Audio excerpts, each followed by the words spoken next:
fucking get my door put the fucking door in.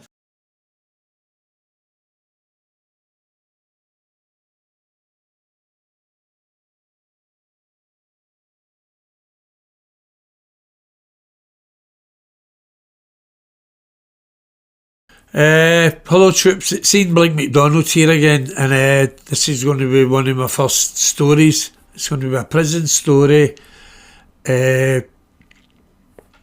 So blink and don't miss it.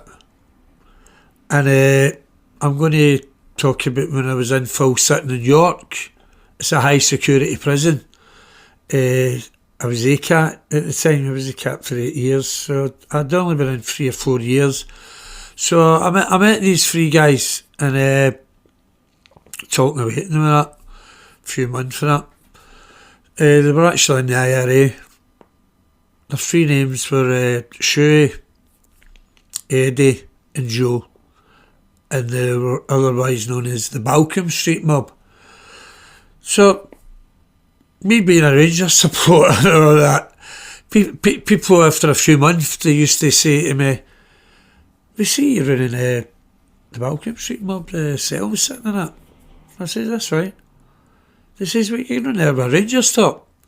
And to explain to the viewers, see these high security prisons at the time in the 90s, security was paramount, and so you were allowed on your own clothes and cooking facilities, blah blah blah blah, because there's a lot of guys in there that were all getting out, including the Balcombe Street Mob. So I went round that, and they talk politics. I'm not a bigot. I'm not a Rangers supporter, of course, but if they get beat, it doesn't bother me, to the fact where I'll go home and start crying about it. I'll still out and party. So anyway, I get meeting these three guys. I've become very friendly with them, and this is going for months, 6 months, 9 months. Get around sit in a cell and that. So the boys from London and Manchester and Liverpool, they're saying, "How do you get on there every Friday night with your Rangers tote on?" Because we know they make the best hooch. And they did make the best hooch. Because at that time, I've done a few years, and I'm like, "I fucking need to get a drink on a Friday night," you know what I mean? Get this kid on a moot or something. Because, as I say, I'll never thing me says keep saying it. I'll keep saying it, in fact. Prison is hard, it's no glamorous. So a wee Friday night, having a drink. She's always saying, "What do you mean having a drink?" Well, these three boys were the best at making the drink. Everybody else made drink as well, but it was a poutine hooch. It was like whiskey. So the main crux of the story is I've got a Rangers talk, and people found that kind of a strange and funny. So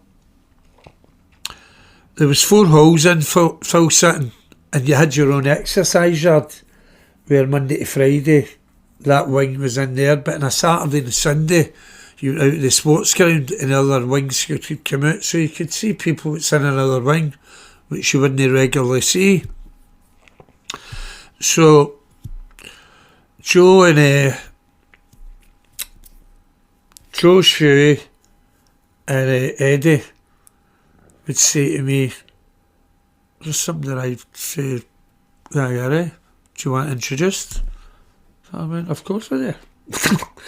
So I would walk round with him, but there was one occasion, and there was this guy came, I liked him, me and him clicked right away, and walked round with him.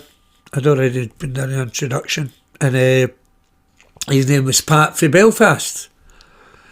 So after a few weeks, he says to me, walking around the yard, seeing it weekend, he went, "Ian," he says, "listen," he says, "I know you've got Rangers to open that." I says, "Aye."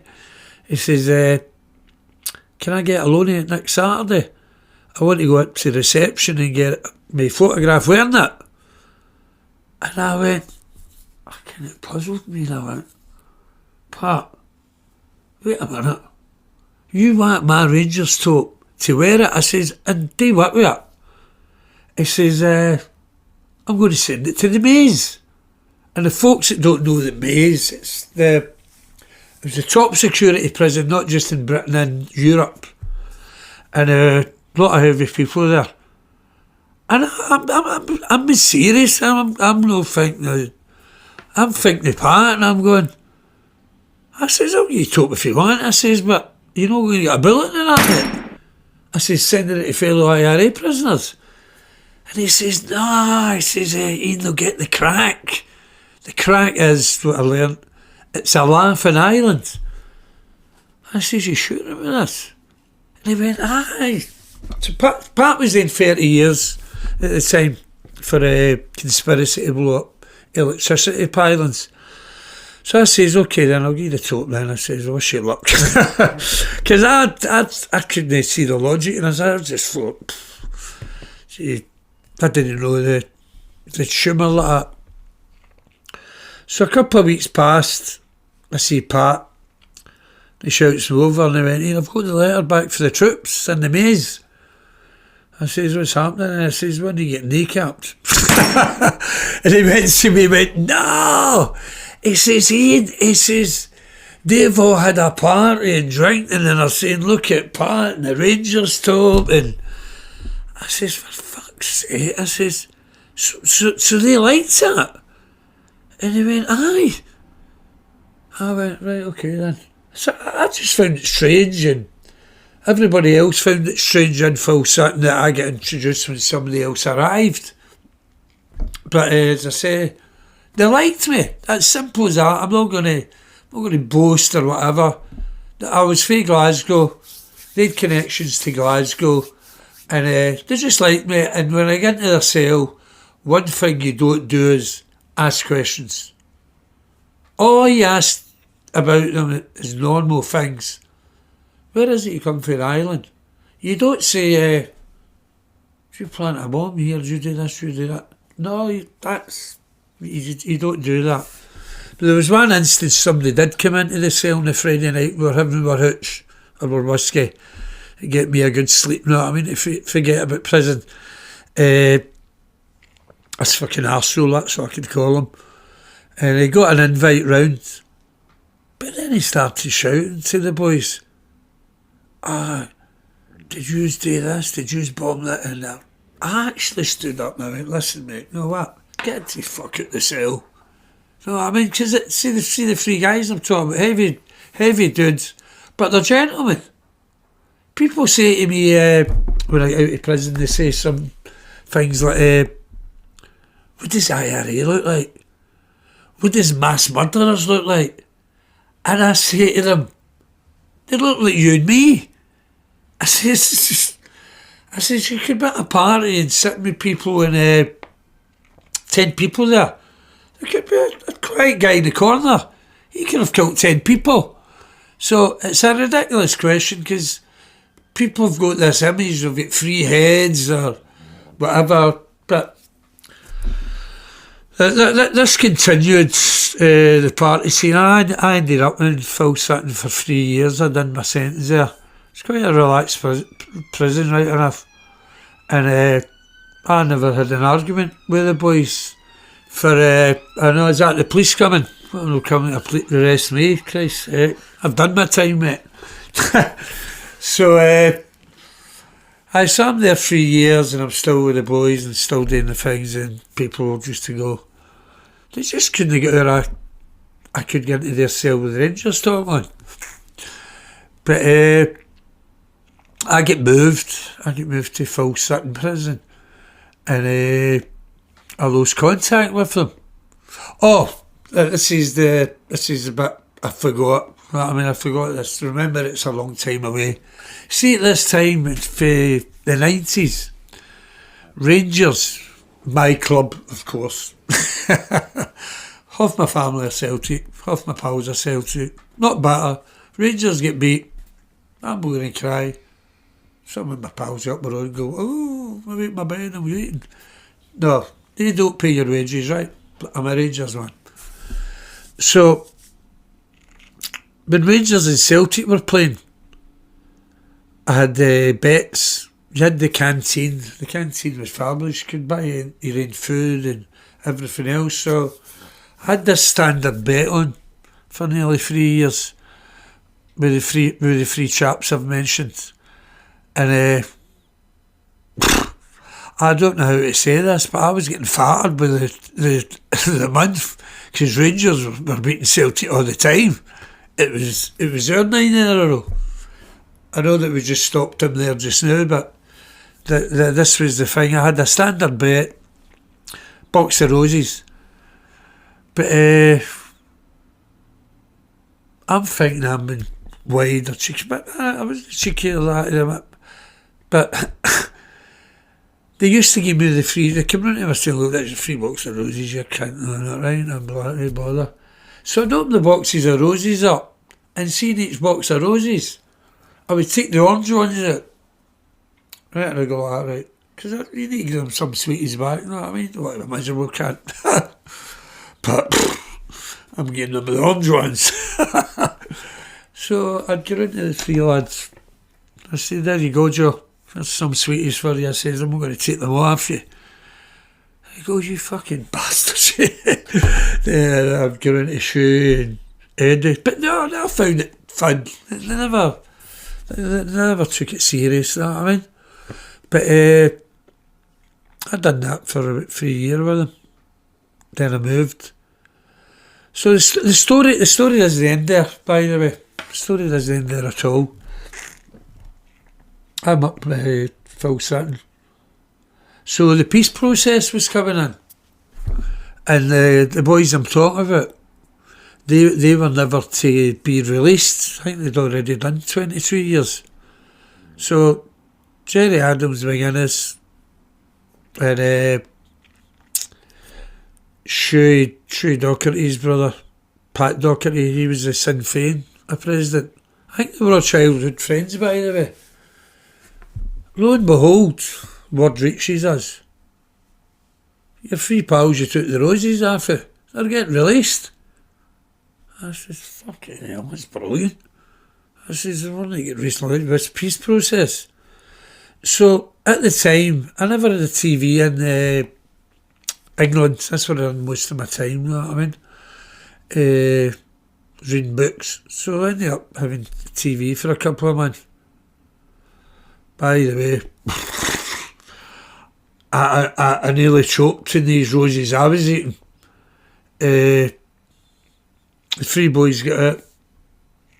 Also, I forgot to say it, there was another one in the Balcombe Street mob. His name was Harry Dugan, but I met Harry in a couple of other prisons. He was a nice guy as well. Very, very civil and gentleman. So I'm watching this. The 4 of them been released. And you've got Adams, you've got McGuinness, and Shuey's brother, Pratt, shouting, "This is our 4 Nelson Mandelas." These were the real IRA. This is not the ones for nowadays. I know they're back a bit.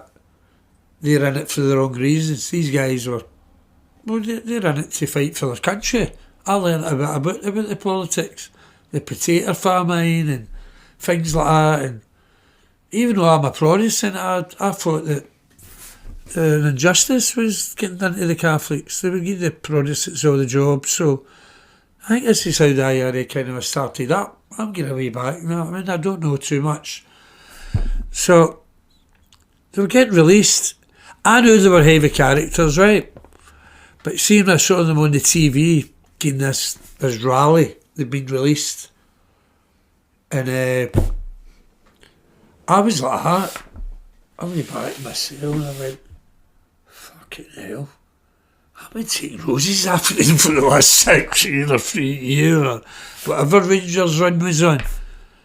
I says, "They are heavy dudes." But I actually got asked through Pat. Pat says to me, when I used to walk around the yard with him, he was running at my age, and he says, "Ian, why don't you come back to Belfast when you get out?"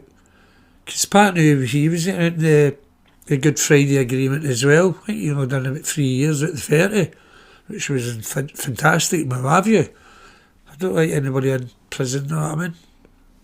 As long as it can be. So Pat says, "Come to Belfast," and I was like that.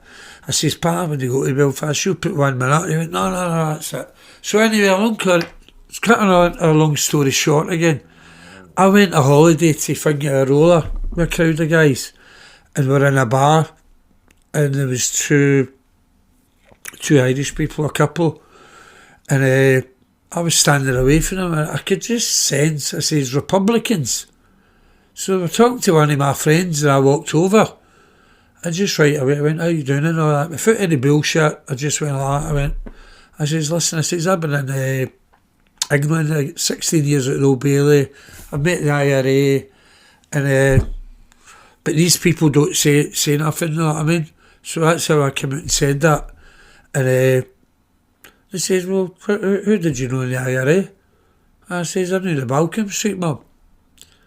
There was also another guy I met. I gave him a Rangers talk, Pat Martin. All of a sudden the woman went like that. It's like a deja vu moment. She went, are you the guy from Glasgow who gave Pat the Rangers talk? And I went, aye. And she went, that's my cousin. So that was very strange, and that is a true story.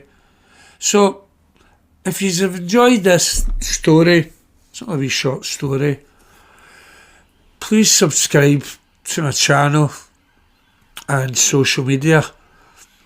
I hope you have a good day, and there will be another episode coming up, and what I'll say at the end again is, don't blink and miss it.